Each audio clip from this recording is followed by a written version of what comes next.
Assalamualaikum warahmatullahi wabarakatuh.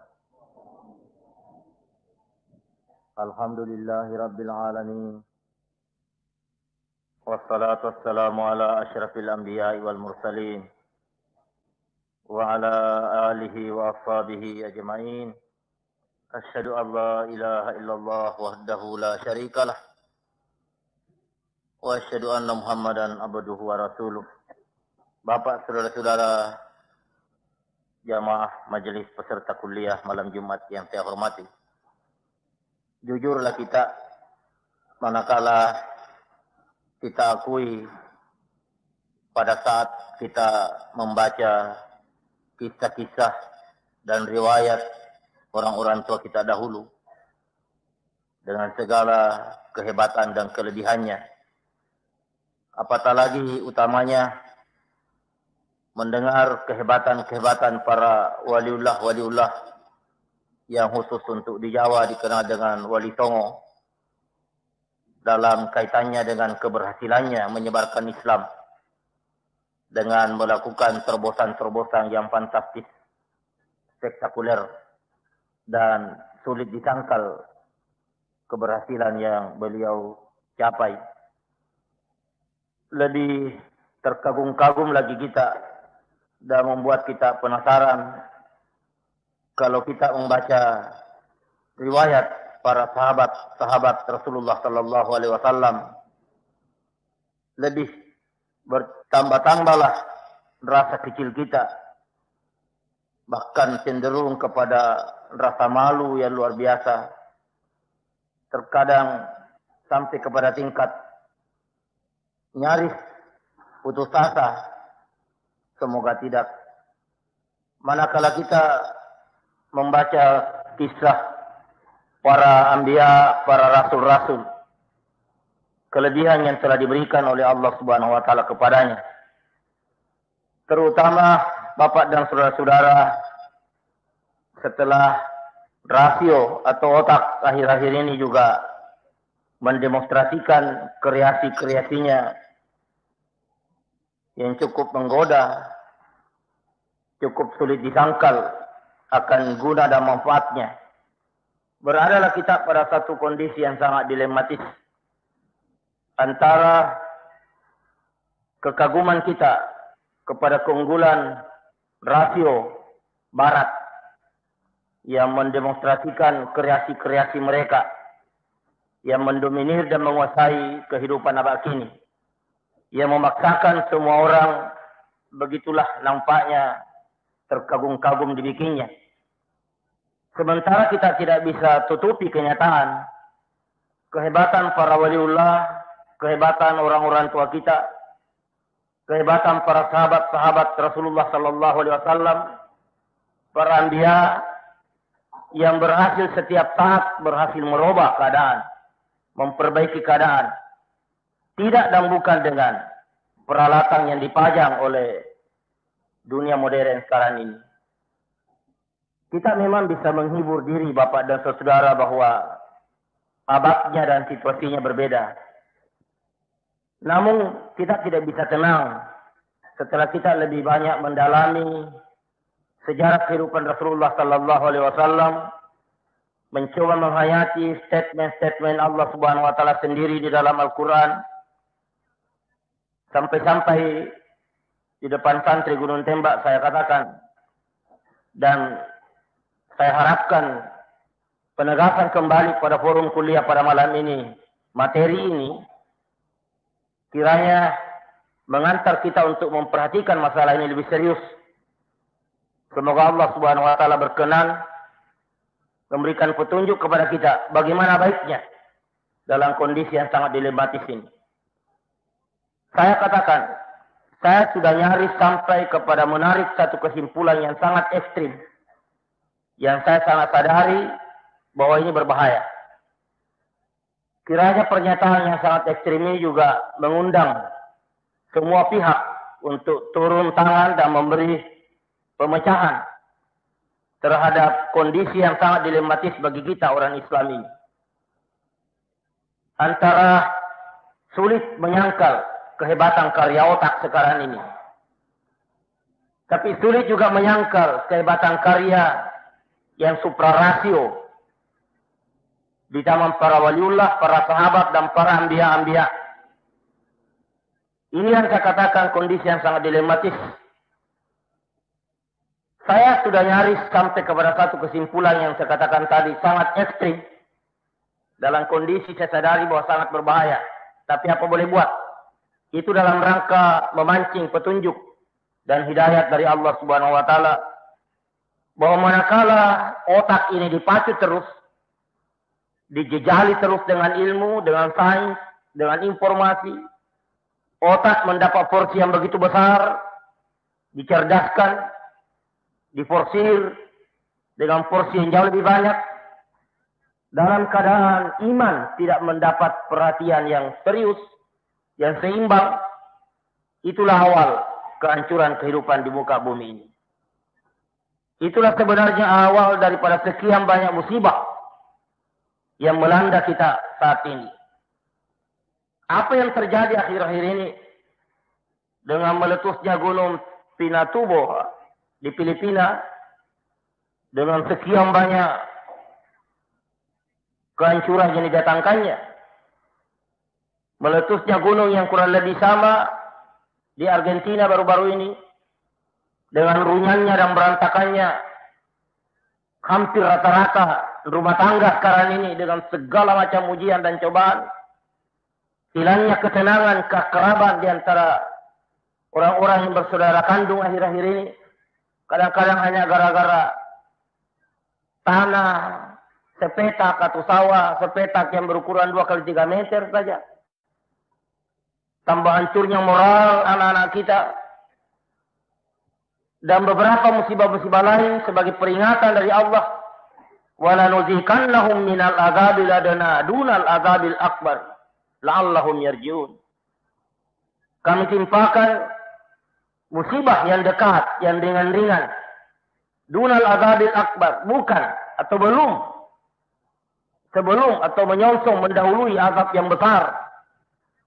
Seolah-olah itu mengatakan dicicil ini, azab-azab kecil-kecil ini, diangsur ini azab-azab kecil-kecil ini, ledakan gunung sedikit-sedikit, tabrakan kereta api sedikit-sedikit, resesi sedikit-sedikit, erosi sedikit-sedikit, bencana alam sedikit-sedikit. La'allahum yarji'un. Dunal azabil akbar, menyongsong dan menjelang sebelum azab yang besar. La'allahum yarji'un. Mudah-mudahan si monyong-monyong ini, mudah-mudahan kita la'allahum yarji'un, kembali segera sadar sebelum datang musibah dan azab yang tidak ada lagi kesempatan untuk berpikir. Sebab rasanya Bapak dan Saudara, kalau kita mau jujur, apa lagi sekarang ini yang kurang? Apa lagi yang tidak ada? Berbicara tentang sains, apa lagi yang rasanya sekarang tidak diketahui manusia ini? Kemajuan teknologi luar biasa Bapak dan Saudara. Alat untuk mendeteksi yang namanya bahaya, yang namanya gempa bumi, itu sudah luar biasa canggihnya. Seolah-olah bahwa 100 tahun sebelum bumi, sebelum gunung meletus, itu sudah diketahui oleh para pakar-pakar dengan peralatannya yang mereka jamin begitu canggih. Tapi toh juga kebobolan terus. Segala macam peralatan sudah dimiliki, tapi kehancuran moral tidak bisa dibendung. Begitu melaju terus. Apa bukan ini yang dinamakan azabil adana dunal azabil akbar? Apa belum juga kita mau sadar-sadar? Hendaknya kita umat Islam disentakkan oleh keadaan ini untuk terundang memainkan peranan. Marilah kita tengok ini para anbiya-anbiya. Apa yang menonjol Bapak dan Saudara para anbiya itu? Setiap Tuhan mengirim satu orang untuk memperbaiki keadaan, apa yang rata-rata menonjol pada mereka? Pada Nabi Hud, Nabi Nuh, Nabi Sulaiman, Nabi Ibrahim, Nabi Zakaria, Nabi Ilyas, Isa, di-stressing oleh Allah Subhanahu wa taala di dalam Al-Qur'an, kullum minas shalihin. Mereka itu semua adalah orang-orang yang saleh. Itulah predikat yang paling menonjol kepada mereka. Wa Zakaria, wa Isa, wa Ilyas. Kullum minas sholihin. Mereka adalah orang-orang yang saleh. Bukan mereka adalah orang-orang yang cerdas. Bukan intelektualitasnya yang menonjol. Bukan kecerdasannya. Kesalehannya Bapak dan Saudara. Sampai doa Nabi Ibrahim di stretching. Rabbi habali minas sholihin. Karuniai saya, anugerahkan kepada saya kiranya Allah keturunan yang saleh. Doa Nabi Ibrahim, doa Nabi Sulaiman, semuanya menekankan supaya mereka wal hikna bis salihin. Masukkan kami ya Allah di dalam golongan orang-orang yang saleh. Waj'alni min ibadikas salihin. Jadikan saya dalam kelompok hamba yang saleh. Dalam kondisi modern seperti sekarang ini Bapak dan Saudara, nyaris motivasi untuk mengantar orang jadi saleh itu tidak ada. Sebab memang di samping kondisi tidak menolong juga memang tidak ada yang menggiurkan. Seolah-olah bahwa orang yang punya program mau jadi saleh sekarang sudah ketinggalan zaman. Betul Bapak dan Saudara. Sepertinya tidak tahu perkembangan. Ada terkesan begitu. Apatah lagi kalau diketangkan bahwa dinamakan saleh adalah orang yang kalau jalan tidak melengok ke kiri, tidak melengok ke kanan. Orang yang saleh itu adalah orang yang selalu tunduk kalau jalan. Suaranya selalu sayu dan loyo. Kalau makan tidak pernah cukup, itulah ciri-ciri orang saleh dan selalu di masjid saya tiarap. Kalau memang terkesan citra dan gambaran orang saleh itu seperti itu, kerjanya cuma zikir melulu, tambah tidak merangsanglah Bapak dan Saudara. Tapi rada-rada memang format orang saleh itu tidak seperti yang ada sekarang ini Bapak dan Saudara. Tidak seperti sekarang. Memang dapat dikatakan orang saleh. Ya kalau mau diekstrimkan, tidak mungkin Bapak dan Saudara pakai celana sadelkin. Tidak mungkin tidak mungkin lompat-lompat ke sana kemari, berteriak-teriak tidak keru-keruan. Orang saleh itu tidak mungkin nyerempet-nyerempet spekulasi, masuk bioskop untuk kemudian menonton dan ditonton. Orang-orang saleh memang tidak seperti yang kita lihat sekarang ini. Ciri khas orang saleh dijelaskan oleh Allah Subhanahu wa taala, yu'minuna billahi wal yaumil akhir wa ya'muruna bil ma'ruf wa yanhauna 'anil munkar wa yusari'una fil khairat ulaika humus shalihin. Dia beriman kepada Allah, kepada hari akhirat. Dia punya kepedulian untuk senantiasa menggiring orang berbuat baik. Dan dia serius betul-betul untuk mencegah orang berbuat jahat. Wa yusari'una fil khairat. Dan dia bergegah-gegah, bersegera. Dia senantiasa berada di garis terdepan. Dia senantiasa merupakan satu mempromosikan. Dia senantiasa mensponsori, mempelopori yang dinamakan berbuat baik itu. Dia tidak pernah kalah dan dia tidak pernah ketinggalan pada hal-hal yang baik. Tidak pernah dia, ya katakanlah begitu Bapak dan Saudara, tidak pernah masuk, apalagi tidak salah jamaah. Dia senantiasa berada di garis terdepan. Jiwa kepeloporannya di dalam kebaikan merupakan ciri khas identitas keberadaannya. Yusari'una fil khairat. Inilah orang yang saleh Bapak dan Saudara. Dalam hal-hal yang baik, dia tidak mungkin terkalahkan. Dalam hal-hal yang baik, dia tidak pernah dia berada di garis belakang. Dia senantiasa di depan. Dalam wirid, dalam zikir, dalam tadarrus, dalam mendekatkan diri kepada Allah Subhanahu wa taala, dalam beribadah, dia senantiasa menang di sana. Nah inilah orang-orang yang saleh. Dalam kondisi modern sekarang ini, mari kita sadari Bapak dan Saudara-saudara, memang kalau tidak punya mata, rasanya sulit sekali jadi orang yang saleh. Sebab orang saleh dituntut untuk banyak berzikir kepada Allah Subhanahu wa taala siang dan malam.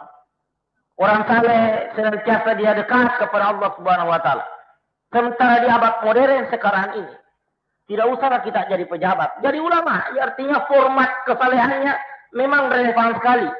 Tak menuntut pejabat jadi orang saleh.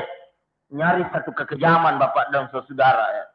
Kalau kita tidak bisa katakan mustahil dengan kesibukannya, gunting pita, pukul gong, potong tumpeng, kesibukannya dengan segala macam Bapak dan Saudara, mulai dari tabu dengan segala macam jenis dan potongannya, dan mengurusi mulai daripada masjid sampai WTS, dan segala macam, apalagi ngurus juga SD, SD. Mana bisa kasihan beliau jadi orang yang saleh? Tidak usah apa-apa, yang ulama saja Bapak dan saudara. Yang ulama saja untuk jadi orang saleh sekarang ini luar biasa beratnya. Di satu pihak dia dituntut juga menyerap informasi supaya istilahnya bisa berbicara di dunia sekarang, bisa juga berperanan di abad kini, bisa ngomong di forum-forum tertentu. Dia dituntut membaca surat kabar ibu kota saja berapa lembar? Kompas, Suara Pembaruan, Merdeka, Berita Buana, Pelita, itu yang saya tahu. Belum lagi Bapak dan saudara yang saya tidak sebutkan. Nah itu dibaca habis salat subuh sampai jam 9 belum tentu selesai.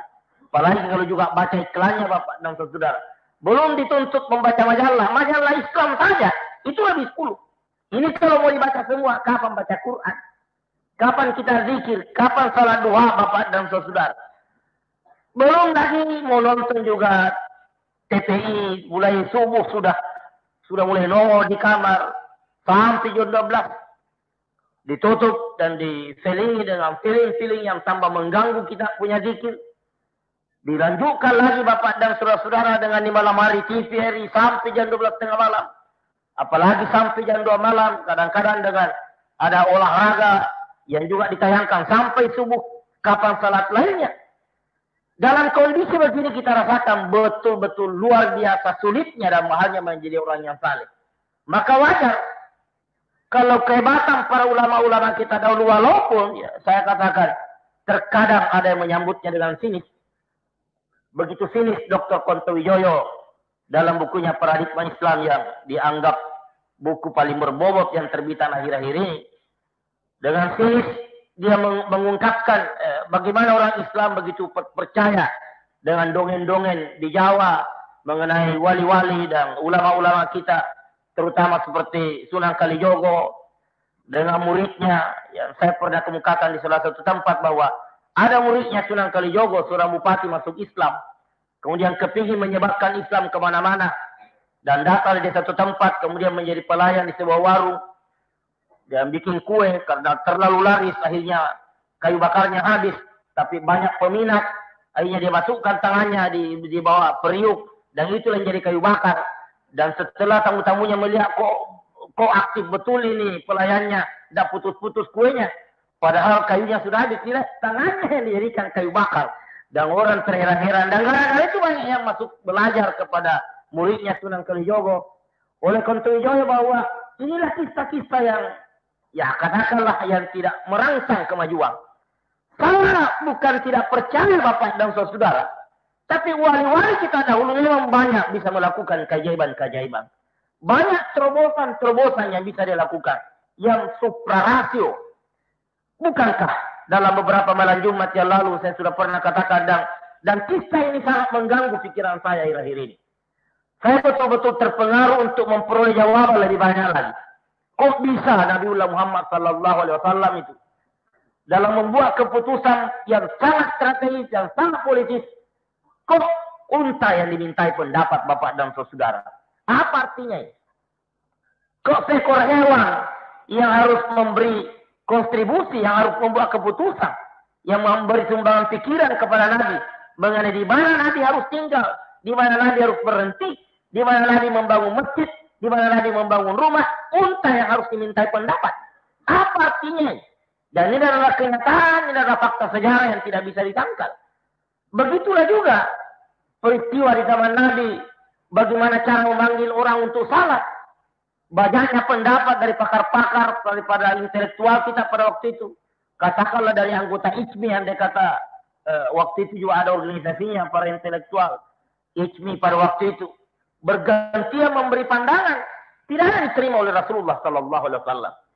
Tiba-tiba ada seorang buta huruf yang tidak pernah masuk TK, sekalipun apalagi SD, dengan rasa malu karena dia tahu betul dirinya bahwa pendapatnya ini tidak ilmiah, dan memang bukan pendapat tapi mimpi, bahwa ya Rasulullah barangkali mimpi saya ini juga bisa dipertimbangkan untuk menjadi salah satu alternatif di dalam memanggil orang untuk salat berjamaah.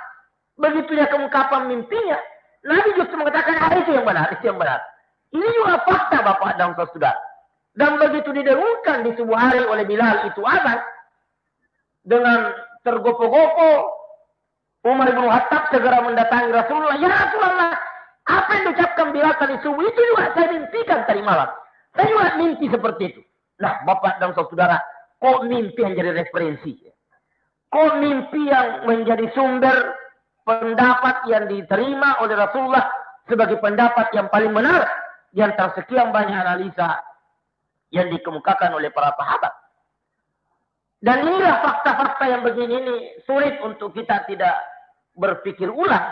Bahwa memang ada ini namakan petunjuk dari Allah Subhanahu wa taala. Memang ada ini namakan ilham.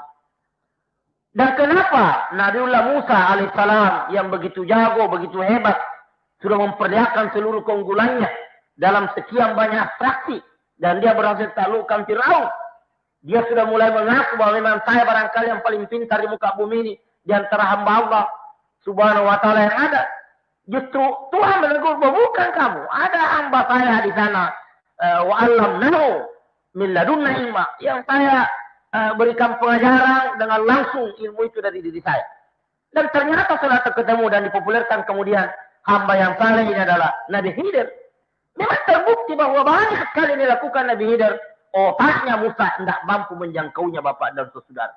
Nabi Khidir mampu menebak apa yang akan terjadi pada diri anak ini nanti kalau sudah besar. Nabi Khidir mampu mengetahui apa yang akan terjadi di pelabuhan sana yang akan menimpa nasibnya perahu yang sementara dia kendarai. Nabi Khidir tahu, padahal tidak pernah melakukan penelitian, tidak pernah melakukan riset, sebab dia tidak tahu apa itu betul riset, dan dia juga bukan anggota litbang, dan dia tidak pernah dibimbing untuk itu, Bapak dan Saudara.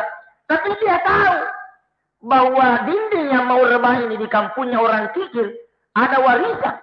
Dan yang lebih mengagumkan, dia tahu bahwa orang tua daripada anaknya adalah orang tua yang saleh. Begitu diberitakan oleh Allah Subhanahu wa taala. Orang tua yang saleh punya anak-anak yang sekarang sudah jadi yatim, ada warisannya tertindih oleh dinding ini. Dan kalau tidak tegakkan, maka anaknya akan melarat. Dari mana Khidir tahu itu, Bapak dan Saudara? Kalau bukan itu yang dinamakan ilham. Bukan itu yang dinamakan petunjuk dari Allah Subhanahu wa taala. Hendaknya dengan rangkaian bukti-bukti yang seperti ini, kita sudah mulai mengarah untuk menarik kesimpulan bahwa tidak mungkin dan tidak bisa dijamin sepenuhnya kejituan sebuah pendapat kalau diandalkan, tergantungkan semata-mata kepada otak saja tanpa izin dari Allah Subhanahu wa taala. Tanpa restu dari Allah Subhanahu wa taala yang dinamakan petunjuk. Pada waktu Nabi Muhammad SAW sementara duduk di satu tempat oleh orang-orang kafir, memang sudah mempersiapkan batu yang cukup besar yang sudah mau digulung. Beberapa detik lagi kalau batu itu jatuh, akan ketimpalah kepalanya Rasulullah. Dan tentu dalam teori perhitungan, matilah seketika. Tapi beberapa detik sebelum batu itu jatuh, Nabi berdiri. Dan begitu Nabi tidak berada lagi di tempat itu, batu pun jatuh. Dari mana Nabi memperoleh masukan? Sementara dia tidak mempunyai peralatan canggih, keluaran pabrik di Jerman yang senantiasa ada ditempelkan di pinggang Bapak dan Saudara. Dan kita akhirnya berjalan kemana-mana lengkap dengan antena ke sana kemari. Nabi kan tidak punya peralatan seperti itu. Tapi ada detakan, dan inilah ilham. Inilah petunjuk dari Allah SWT. Berdiri segera. Dan begitu Nabi berdiri, batu pun jatuh. Kita tidak bisa sangkal hal-hal seperti ini. Tersentak hendaknya kita. Terlalu terbatas kemampuan kita. Dan terlalu banyak yang memang kita tidak ketahui. Sementara pasti ada. Tidak ada yang sangkal bahwa nyawa itu ada. Kita tidak bisa hidup kalau kita tidak punya nyawa. Tapi kita tidak tahu nyawa itu di mana letaknya. Dan berapa berat ukurannya. Timbangannya. Ukurannya juga berapa. Kira-kira bentuknya berapa. Apa nyawa itu menyebar ke seluruh badan kita. Sampai ke kuku kita. Sampai ke rambut kita yang masih hitam atau yang sudah ubana. Apa juga ada nyawa di sana tersebar. Atau dia tinggal di satu tempat saja. Di mana kira-kira? Apa di kerongkongan? Apa di jantung? Apa di ujung kaki? Apa di lutut? Ini tidak ada yang bisa tahu. Biar pakarnya pakar, Bapak dan Saudara. Neneknya para saintis tidak tahu. Padahal itu pasti ada. Nah, ini saja hendaknya sudah cukup untuk kita jujur mengakui keterbatasan kita. Jadi di dalam membuat satu analisa, di dalam membuat satu hipotesa, yang didahului dengan mengumpulkan data. Ada satu data paling eksis, tidak mungkin kita bisa kumpulkan menjadi data. Tidak bisa kita dapatkan nyawa itu sendiri. Padahal bukan saja nyawa sebagai sesuatu yang gaib. Banyak lagi hal-hal yang gaib yang nyata adanya di dalam kehidupan kita ini dan berpengaruh. Sebutlah diantaranya malaikat. Jangan dikira itu malaikat tidak berperanan di dalam kehidupan kita sehari-hari. Di samping yang sudah dibagi-bagi tugasnya oleh Allah Subhanahu wa taala dengan yang umum kita ketahui, yang membagi rezeki, yang mencabut nyawa, dan yang meniup terompet, dan yang membawa wahyu. Di samping itu malaikat-malaikat yang jutaan ini jumlahnya juga dengan tugas-tugas tertentu, Bapak dan Saudara. Kita sudah tahu bahwa ada namanya wahyu biruhil kudus. Ada malaikat yang distilahkan oleh Allah dengan Ruh Kudus senantiasa disiap-siapkan untuk menambah kekuatan kita. Dan jumlah mereka bihamsati alafin minal malaikati muslimin. Kadang mencapai jumlah 5.000 malaikat yang ditugaskan mendampingi kita. Ini kan bukan cerita novel, Bapak dan Saudara. Ini wahyu. Ini Tuhan yang ngomong, yang bikin profesor yang kudisan itu. Dan ini profesor saja sering kita sulit sangkal pendapatnya karena dasar dia profesor. Dan kita cuma S0, apalagi yang S4. Ini Allah yang ciptakan, profesor itu yang bilang. Bahwa ada malaikat, dan itu berperanan. Jadi tolong wahai para peneliti. Pada saat Anda melakukan penelitian, apa kira-kira peranan malaikat juga turut dijadikan bahan pertimbangan di dalam menarik kesimpulan bahwa ini bisa saja terjadi tidak seperti ini karena malaikat lepas daripada pemantauan kita. Kalau secara jujur hendaknya akan dikatakan begitu. Bahwa waktu-waktu bisa saja tidak seperti ini karena malaikat tidak bisa diatur, tidak bisa didatakan. Bahwa malaikat bisa tidak akan mengganggu keadaan ini, Bapak dan Saudara. Belum lagi yang dinamakan jin yang memang kurang lebih dengan manusia, cuma dia makhluk halus dan dia gaib bagi manusia, tapi jelas tidak gaib bagi Allah Subhanahu wa taala. Dia berperan, dia eksis dan dia aktif, Bapak dan Saudara. Sekali-sekali kita dikagetkan ada orang tiba-tiba sakit, ya orang mengatakan wah itu kemasukan jin, atau tiba-tiba tidak beres-beres dikatakan itu diganggu jin. Karena memang tidak percaya dan memang dia ada, Bapak dan Saudara. Ditambah lagi oleh orang-orang Bugis bahwa ada namanya parakang, popo, kuntilanak dan segala macam yang entah sepupunya kajing atau itu okeran jin, Bapak dan Saudara. Ini semua adalah barang-barang gaib yang berperanan di dalam kehidupan kita. Belum lagi dengan hal-hal yang sama-sama kita ketahui bahwa listrik adalah barang gaib, tapi dia dilihat hasilnya kerjanya. Tapi mana wujud listrik itu sendiri kita juga tidak tahu. Elektro orang juga tidak tahu, tapi dia ada. Dia ada. Nah dengan kegiatan ini hendaknya otak ini menyerah. Jangan terlalu sombong. Dengan otakmu tidak mampu mengatur kehidupan dunia. Disinilah hendaknya kita sadari peranan Allah Subhanahu wa taala. Dan yang dijanji dan dijamin oleh Allah Subhanahu wa taala akan memperoleh bantuan dari Allah Subhanahu wa taala adalah inna annal arda yarsuha min ibadiyah salihun. Bahwa bumi ini akan diwariskan kepada hamba-hamba saya yang saleh. Kekuasaan ini akan diserahkan kepada hamba Allah yang saleh. Dipertegas oleh Allah bahwa wa'adallahu alladhina amanu minkum wa amilus shalihat. Dan orang-orang yang beriman yang beramal saleh, itulah yang layak takhlifannahum fil ard. Kita harus jujur bahwa di dalam pengalaman kehidupan kita ini banyak sekali kesimpulan-kesimpulan yang kadang-kadang kita tarik bukan melalui proses otak. Bukan berdasarkan data dan kenyataan yang baru dihimpun. Apa namanya? Petunjuk dari Allah Subhanahu wa taala. Terus terang kita kemukakan ini sebab di pesantren Hidayatullah dalam perjalanan 18 tahun ini luar biasa banyaknya rasanya yang dinamakan ilham, yang dinamakan petunjuk. Kami klaim begitu saja. Sebab kami dan kita di pesantren ini adalah rata-rata orang yang bodoh-bodoh. Tapi tidak juga keliwat bodoh, Bapak dan Saudara. Bodoh-bodoh begini, ulung-ulung atau ikam-ikap. Dan kita semua ini, Bapak dan Saudara, bodoh-bodoh begini juga masih punya otak. Tapi dibandingkan rasanya dengan apa yang kita kerja, kita harus jujur mengaku bahwa ini bukan kerja otak kita. Memang ada dinamakan petunjuk dari Allah Subhanahu wa taala. Saya tidak tahu membahasakan secara pasti. Saya tidak tahu meredaksikannya persis. Kalau ada yang ngusut dan ada yang tanya, kenapa mesti bikin pesantren di Gunung Tembak 18 tahun yang lalu. Sementara di tempat itu, boleh dikata tidak ada manusianya. Ya. Kakarnya ini Bapak dan Saudara. Apalagi disebut-sebut bahwa itu adalah perkampungan jin. Dan yang bukan jin adalah maling. Dan memang konon markasnya maling di Balikpapan ada di sekitar Gunung Tembak itu. Tapi apa yang mendorong kita ke Gunung Tembak? Saya juga tidak tahu. Sebab itu bukan hasil penelitian otak. Lagi-lagi orang memang bisa berkata bahwa ini mistik. Ini mengada-ngada. Tapi itu yang terjadi. Dikala saya dan kawan-kawan meminta kepada wali kota untuk diberikan lokasi yang sedikit relatif agak lebih luas daripada yang ada di Karangbugis, kita disuruh saja ke Gunung Tembak cari. Dia juga tidak jelaskan bahwa siapa yang harus ditemui di Gunung Tembak. Dan kita juga tidak pernah ada yang ke Gunung Tembak melihat lokasi itu dan desain itu. Jalanlah kita. Ketemulah orang tua di sana bahwa memang tanah ini sudah lama saya siapkan untuk agama, untuk Islam. Ya kita pilihlah tempat itu. Tanpa ada riset dan penelitian lebih dahulu. Tanpa ada perhitungan bahwa besok nanti di sini. Waktu itu jalanan belum seindah seperti sekarang. Boleh dikata malah orang berpikir 7 kali untuk ke Gunung Tembak pada waktu itu. Bisa 2 jam baru tiba Bapak dan Saudara. Itu pun mending kalau ada taksi. Listrik sama sekali tidak ada. Tidak terbayang bahwa program listrik masuk desa 2 tahun beberapa tahun lagi akan ada.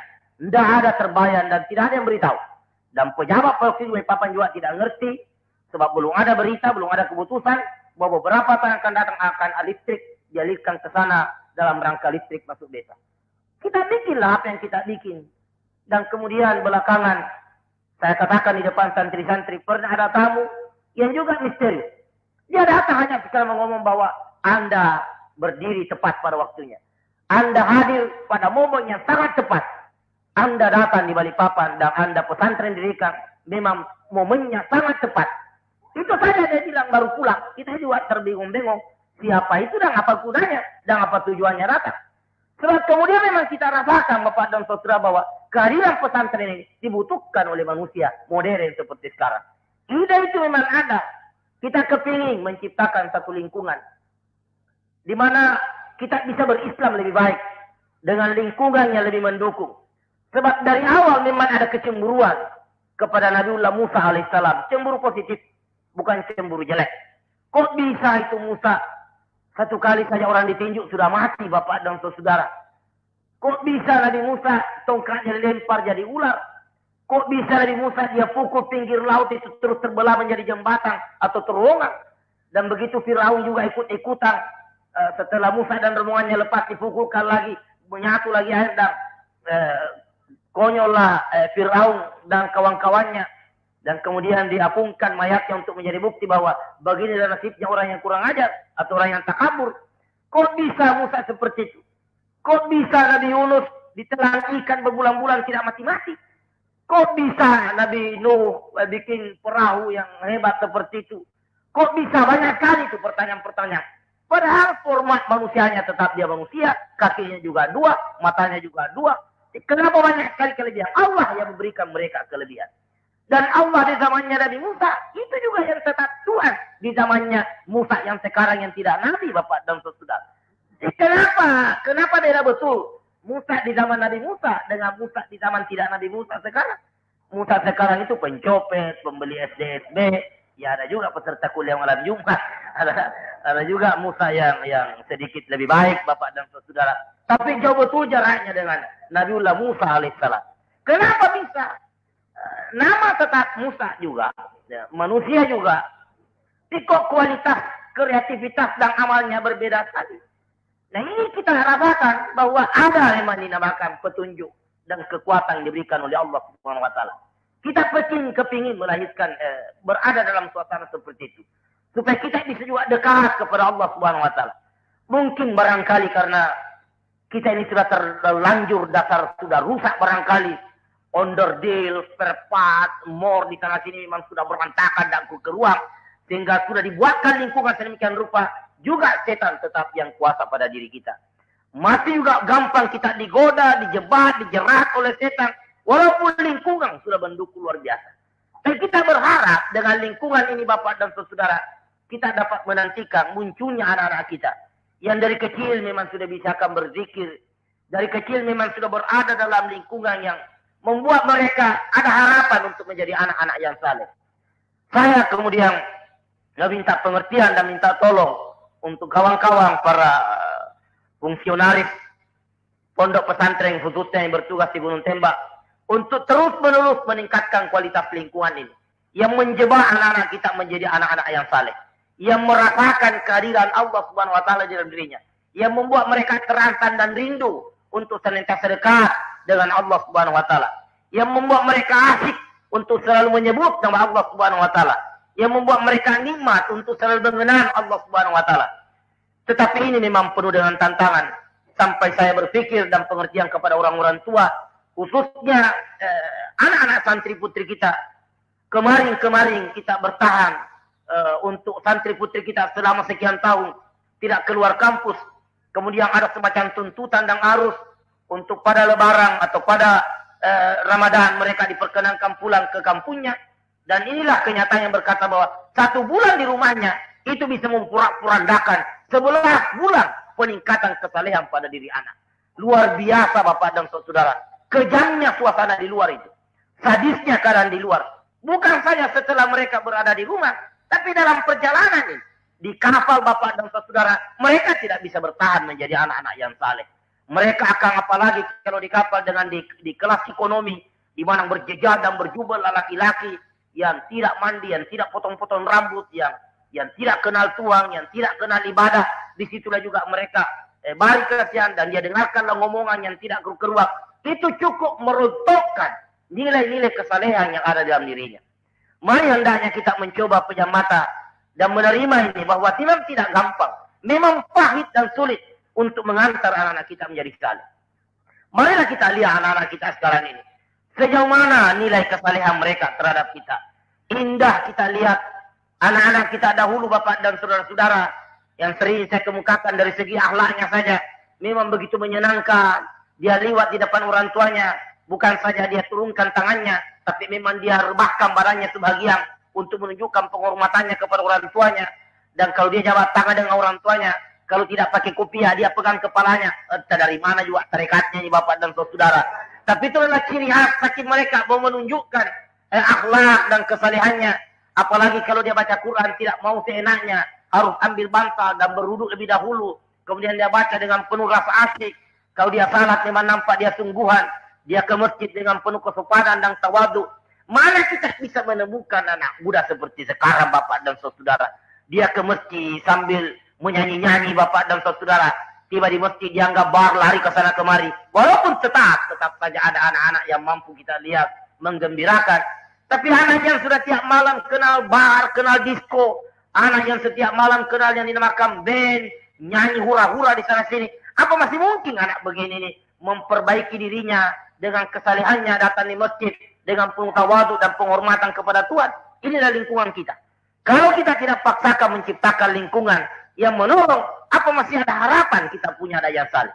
Dan kalau tidak punya anak saleh, maka otak akan berkuasa. Dan musibah demi musibah akan terus terjadi. Alhamdulillah Bapak dan saudara, saya juga tidak tahu apa alasannya. Kemudian kita memelihara walaupun sempit, walaupun kecil, yang dinamakan hutan lindung di Gunung Tembak. Begitu saya pulang dari Sulawesi, saya melihat teman-teman mulai merobohkan hutan lindung. Saya juga tidak punya alasan, tapi saya katakan jangan dipelihara ini hutan. Rasanya ada gunanya. Dan ternyata kemudian beberapa tahun, gara-gara ada hutan lindung, itulah kita mendapat Kalpataru yang sangat besar nilai politis strategisnya bagi keberadaan pesantren kita di negara ini Bapak dan saudara. Ini bukan hasil kerja otak. Lagi-lagi kita mau mengatakan apa kalau bukan ilham petunjuk dari Allah Subhanahu wa taala. Mungkin ada yang berkata, terlalu murah kalau itu dikatakan ilham. Terlalu gampang rasanya kalau itu dikatakan petunjuk. Ya memang karena bahwa kita seperti itu. Tapi ini sudah gambaran bahwa kita bisa mendapatkan petunjuk dengan bobot yang lebih besar. Dengan kualitas yang lebih tinggi. Kalau bobot kesalehan kita juga dapat dijamin. So, untuk menjadi orang yang saleh, di samping dekat kepada Allah Subhanahu wa taala, pantang menodai dirinya dengan dosa-dosa yang walanuzikannahu minal azabil dan azabil akbar. Di sanalah kita akan merasakan Bapak dan saudara bagaimana jarak kita dengan wanita. Sebab hadis mengingatkan kepada kita bahwa menyentuh kulit wanita yang bukan murim kita lebih baik ditusukkan besi yang sudah dipanasi bertahun-tahun sampai berubah berapa kali sudah warnanya besi itu, ditusukkan di kepalanya yang mendidih itu sampai mendidih seluruh kepalanya, itu lebih baik daripada menyentuh kulit wanita yang bukan muhrim kita. Artinya kalau dia sentuh yang bukan muhrimnya, jangan lagi harapkan bisa jadi anak yang saleh, Bapak dan Saudara. Sekarang bukan lagi menyentuh, Bapak dan Saudara, bukan menyentuh meremas-remas, atau lebih daripada itu Bapak dan Saudara akan terjadi. Masih mungkin anak begini menjadi anak yang saleh. Dan ini yang perlu dikondisikan. Kalau menusuk kepala ini dengan besi yang sudah dipanasi bertahun-tahun, itu lebih baik daripada menyentuh kulit wanita yang bukan muhrim kita. Apalagi yang terjadi kira-kira nasibnya kita sekarang dan nasibnya anak-anak kita. Ini kalau tidak dikondisikan, Bapak dan Saudara, bagaimana mungkin kita bisa melahirkan anak-anak yang saleh? Sementara kita juga pada sadar bahwa anak yang menolong kita di hari kemudian nanti hanya doanya anak-anak yang saleh. Idza mata banu Adam in katamu illa min salatin sadaqatin jariyah au ilmin yuntafu bih au waladin salih, atau anak yang saleh. Itu saja yang bisa menolong kita. Anak bajingan mana bisa menolong kita di hari kemudian, Bapak dan Saudara. Anak bandit mana ada doanya? Memang tidak tahu berdoa, Bapak dan Saudara. Malah dia ngolong-ngolong, apa-apaan ini? Ini kalau anak bajingan, anak bandit, kita berdua serius, malah dia ngolong-ngolong bilang, apa-apaan dikir gitu, angkat-angkat tangan, tidak ada yang kasih apa-apa. Ini karena dasar bandit, Bapak dan Saudara, dasar bajingan. Nah kalau satu lusing anak kita, satu potong pun tidak jadi anak saleh, apa tidak sia-sia punya anak? Apa tidak sekian banyak biaya kita, energi kita dikeluarkan hanya untuk melahirkan anak-anak bajingan, hanya untuk melahirkan anak-anak bandit? Bukan karena salah mendidiknya, lingkungan yang tidak menolong. Bukan karena salah kita mengasuhnya, lingkungan yang tidak mendukung. Dituntut kita pintar-pintar mencari lingkungan, mencari situasi yang memungkinkan anak kita bisa menjadi anak yang saleh. Berat menyuruh anak pergi ke masjid kalau memang tidak dibiasakan dari kecil untuk ke masjid. Berat kalau dia sudah candu dengan band, sudah senang dengan bar, untuk kemudian disuruh ke masjid, tenang, duduk, kemudian tidak boleh geleng-geleng kepala, tidak boleh, itu kayak penyiksaan, penganiayaan baginya. Di band biasa dia lompat-lompat, teriak-teriak. Tiap malam dia begitu, Bapak dan Saudara, hura-hura. Tiba-tiba disuruh ke masjid dengan tenang, duduk menghadap ke barat, tidak boleh gerak-gerik. Apa itu tidak mengatakan penganiayaan dan kedaliman baginya? Dia akan lompat mengamuk. Wah, penganiayaan betul ini, tersiksa betul. Ini kalau tidak dibiasakan, kalau tidak dikondisikan. Nah, marilah kita lihat kondisi sekarang hanya akan mengantar anak kita menjadi anak-anak bajingan, menjadi anak bandit. Alhamdulillah, terus menerus kondisi lingkungan gunung tembakan kita benahi. Saya juga percaya dan saya juga yakin bahwa kondisinya sekarang belum terlalu menolong. Belum terlalu menolong persis yang kita inginkan. Tapi sudah sedikit lebih mendukung dibandingkan dengan lingkungan di luar. Saya kemukakan ini sebab ada kecenderungan orang sekarang terlalu tertarik dengan ilmu tanpa iman. Anaknya dikirim kemana-mana untuk menyerap ilmu. Saya yakin bahwa bukan kurang orang pintar di dunia sekarang ini.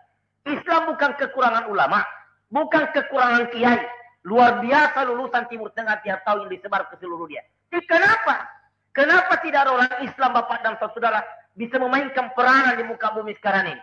Tidak ada orang yang dilindungi, ribu dunia membela dia kayak Mikhail Gorbachev yang dikudeta kemarin. Seluruh orang di dunia ngomong, jangan dikudeta, jangan dikudeta. Kembalikan beliau menjadi penguasa di Soviet.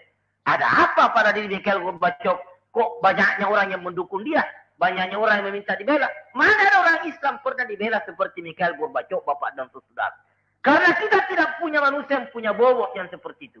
Hendaknya kan orang Islam ini tampil membuat satu gebrakan yang membuat dunia berdecak kagum, mengakui kreasinya, mengakui amalnya sebagai sesuatu yang bermanfaat bagi kehidupan dunia. Kenapa tidak?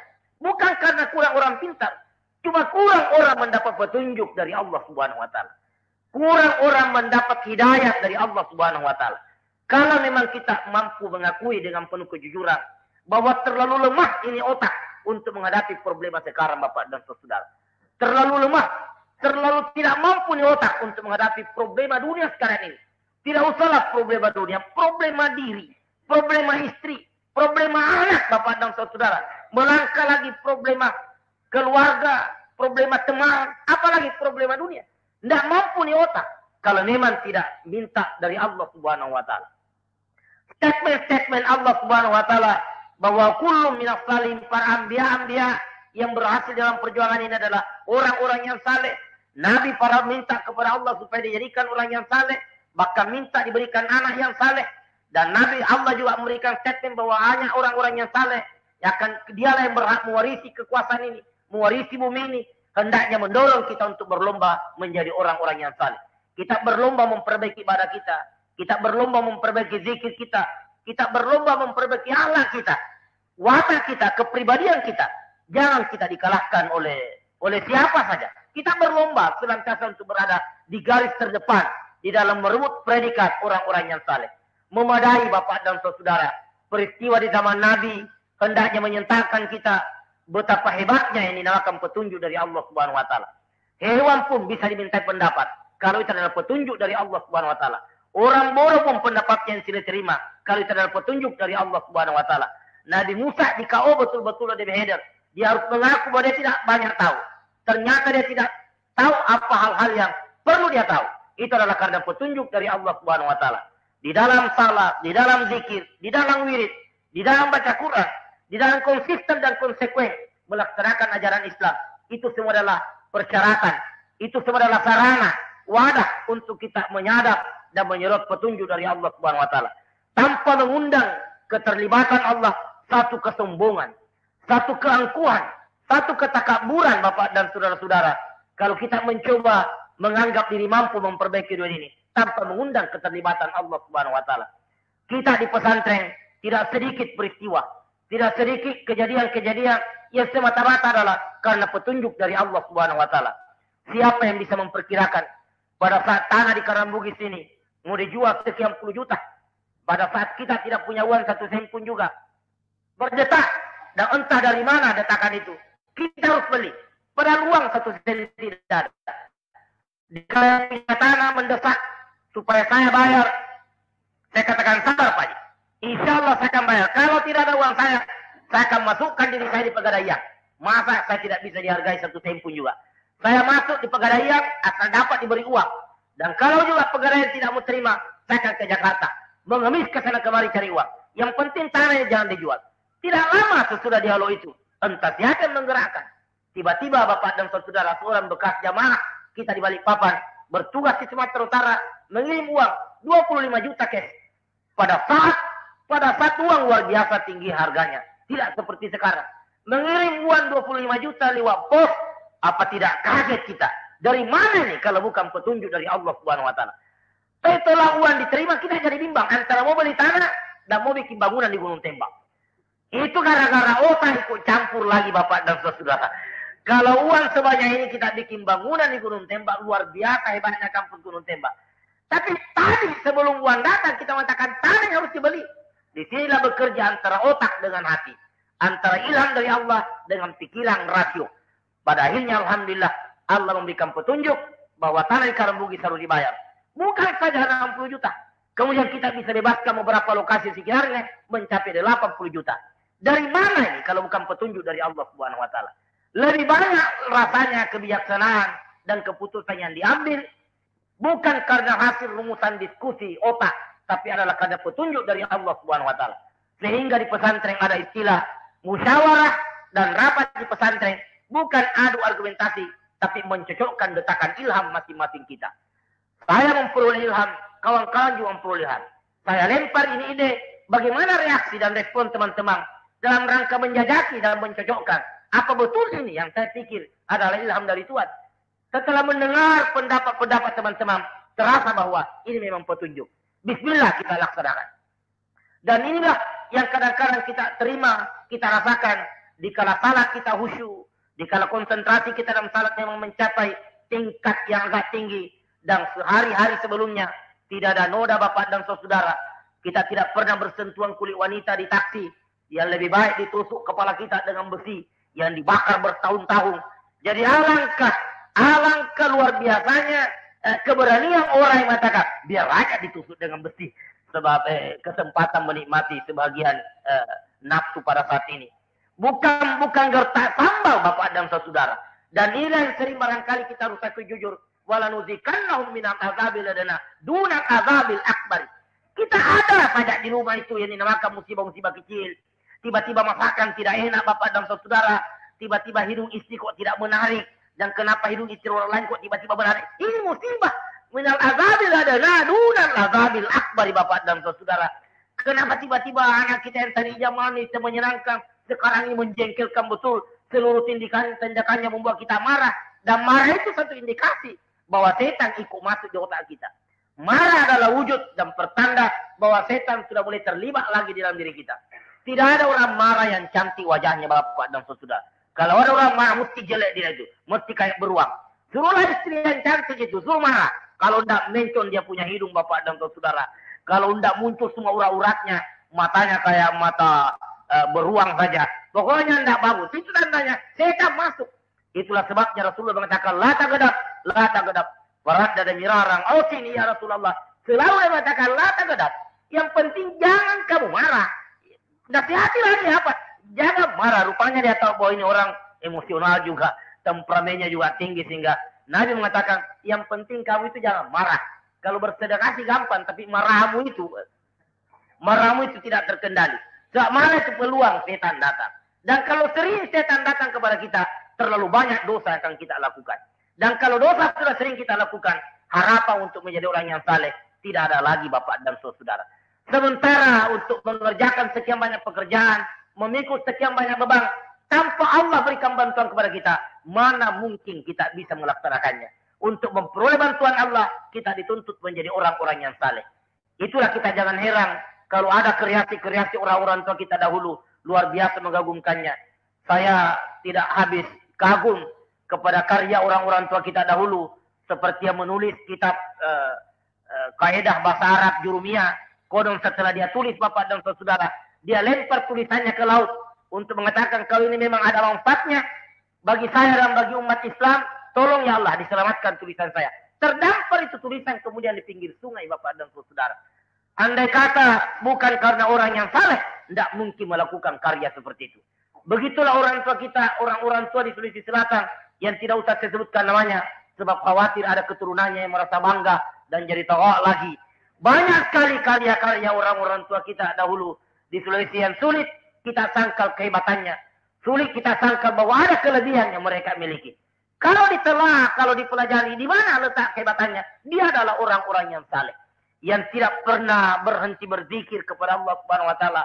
Saya pernah menyaksikan seorang orang tua Bapak dan Saudara, tidak pernah tanggal salat duhanya, tidak pernah tanggal salat lainnya, tidak pernah tanggal ini makan wirid-wirid yang memang disunnahkan oleh Rasulullah sallallahu alaihi wasallam. Memang nampak juga kelebihannya. Saya saksikan dengan mata saya sendiri, pernah ada orang ngamuk, semua orang kampung pada lari Bapak dan Saudara, ketakutan. Saat di samping dia memang orangnya besar, dia juga kepala kampung, memang dia karateka, dan memang dia pendekar. Dia ngamuk dengan senjata, lari semua orang. Orang tua ini datang mengatakan, dengan bahasa Portugis, kena agak situmbe. Dia diam Bapak dan Saudara, dan senjatanya diteruskan dan minta maaf, tidak juga dimarahi. Apa kehebatannya? Dia adalah orang yang saleh. Dia senantiasa mendekatkan dirinya kepada Allah Subhanahu wa taala. Mana mungkin kita bisa memperoleh keajaiban dari orang-orang yang tiap malam di bioskop, di bank, di bar, disco, tentu terus kulit wanita yang bukan muhrimnya, dan jarang dia pergi salat lail, apalagi salat duha, apalagi salat jamaah. Anak bajingan dan bandi seperti ini, mana mungkin bisa merubah dunia lebih baik. Semoga kita berlomba untuk melahirkan anak-anak yang saleh Bapak dan Saudara. Dengan harapan kerja kita dan tanggung jawab kita menciptakan lingkungan yang mendukung di Gunung Tembak adalah urusan kita semua. Dan marilah kita senantiasa berdoa kepada Allah Subhanahu wa taala. Mudah-mudahan sisa umur kita yang masih ada ini senantiasa dapat kita manfaatkan untuk melahirkan karya-karya yang ada harganya di mata penilaian Allah Subhanahu wa taala, sehingga selamatlah hidup kita di dunia dan selamatlah kelak nanti hidup kita di akhirat. A'udzubillahi minasyaitonirrajim. Bismillahirrahmanirrahim. Alhamdulillahirabbil alamin. Wassalatu wassalamu ala asyrafil anbiya'i wal mursalin wa ala alihi wa sahbihi ajmain. Allahumma qsim lana min hasyatika ma tahulu bi bainana wa baina ma'siyatik, wa min ta'atika ma tuballighuna bi jannataka, wa min al-yaqini ma tuhawwinu bi alaina masa'ib ad-dunya.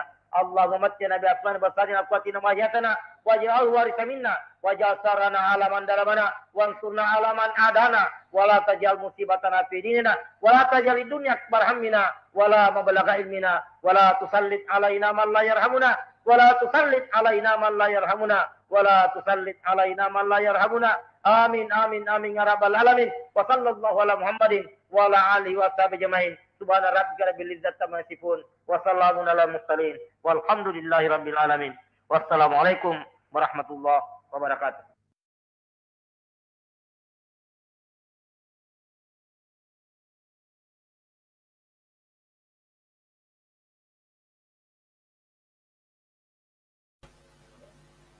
Demikianlah kuliah malam Jumat dokumentasi dari Ustadz Abdullah Said rahimahullah ta'ala. Semoga kita bisa mengambil hikmah dan pelajaran apa yang sudah beliau sampaikan dalam dokumentasi kuliah malam Jumat kajian peradaban Islam. Insya Allah kita akan ketemu lagi pada kesempatan berikutnya. Simak terus kajian ini di fanpage Yayasan Abdullah Said Cendekia. Demikian, terima kasih. Assalamualaikum warahmatullahi wabarakatuh.